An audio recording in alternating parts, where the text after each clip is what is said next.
हवा आज कुछ ज्यादा ही नर्म लग रही थी। कमरे की खिड़कियों से आती ठंडी हवा पर्दे हिला रही थी और कमरे में फैली खुशबू माहौल को और भी खास बना रही थी। माही अपने लहंगे को हल्की से संभालती हुई कमरे में दाखिल हुई। आईने के सामने खड़ी हवा को देखकर उसके चेहरे पर अपने आप मुस्कान आ गई। हवा दी, सच बताऊं तो आज आप बहुत ज्यादा खूबसूरत लग रही हैं, माही ने शरारती अंदाज में कहा। हवा ने आईने से नजर हटाकर उसे देखा और हल्के से मुस्कुरा दी। तुम भी कम नहीं लग रही हो माही। माही मेहंदी के रंग में डूबी हुई थी, हाथों में नाजुक डिजाइन, चेहरे पर एक अलग ही चमक। वो घूमी, हंसी, फिर अचानक रुककर बोली, कल आप इस घर को छोड़ देंगी, ये सोचकर अजीब लग रहा है। हवा ने उसका हाथ थाम लिया। रिश्ते घर नहीं छोड़ते माही, बस नई शुरुआत करते हैं। हॉल में मेहंदी की रस्म शुरू हुई। ढोलक, तालियां, हंसी, सब कुछ जिंदगी से भरा हुआ। माही पूरे समय तितली की तरह इधर उधर घूमती रही, जैसे हर लम्हा अपने दिल में कैद करना चाहती हो। रात काफ़ी गहरी हो चुकी थी जब दोनों कमरे में लौटी।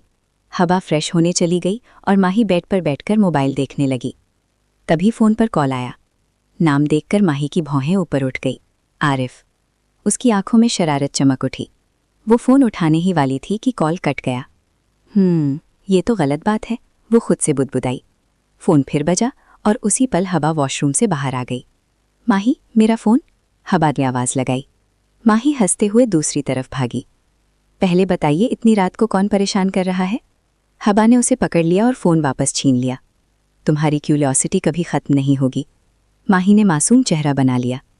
ठीक है, मैं बाहर चली जाती हूँ, लेकिन जाऊँ कहाँ? कुछ पल सोचने के बाद हवा बोली, आरिफ के कमरे में चली जाओ, वो आज देर से आएगा। माही का दिल ज़ोर से धड़क उठा। क्या? नहीं, बिल्कुल नहीं। लेकिन हालात ऐसे थे कि उसके पास और कोई रास्ता नहीं बचा। थोड़ी देर बाद माही थकी हुई सी उस कमरे में दाखिल हुई। बिना ज़्यादा सोचे वो बेड पर लेट गई और कब नींद आ गई पता ही नहीं चला। रात के लगभग 3 बजे दरवाज़ा धीरे से खुला। आरिफ दिन भर की थकान के साथ कमरे में आया। अंधेरे में उसे अंदाज़ा नहीं हुआ कि बेड पर कोई और भी है। जैसे ही वो लेटा, माही की नींद टूट गई। एक हल्की सी चीख। आरिफ चौंक गया। लाइट चली और सामने डरी हुई, घबराई हुई माही। कुछ सेकंड दोनों बस एक दूसरे को देखते रह गए। तुम यहाँ? आरिफ की आवाज़ में हैरानी ही थी और कुछ और भी। ये मेरा कमरा नहीं था? माही ने घबरा कर पूछा। आरिफ हल्का सा मुस्कुराया। नहीं, लेकिन अब जब आ ही गई हो तो बैठ जाओ। माही ने खुद को संभाला। उसके दिल की धड़कन तेज थी, लेकिन अजीब बात यह थी कि डर के साथ एक अजीब सा अपनापन भी था। धीरे धीरे बातों का सिलसिला शुरू हुआ।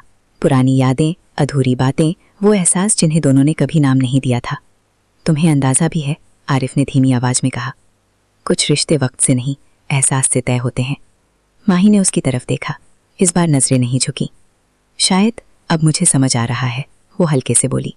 कमरे में सन्नाटा था, लेकिन उस सन्नाटे में सुकून था। एक ऐसा सुकून जो सिर्फ मोहब्बत का इत्मीनान देता है।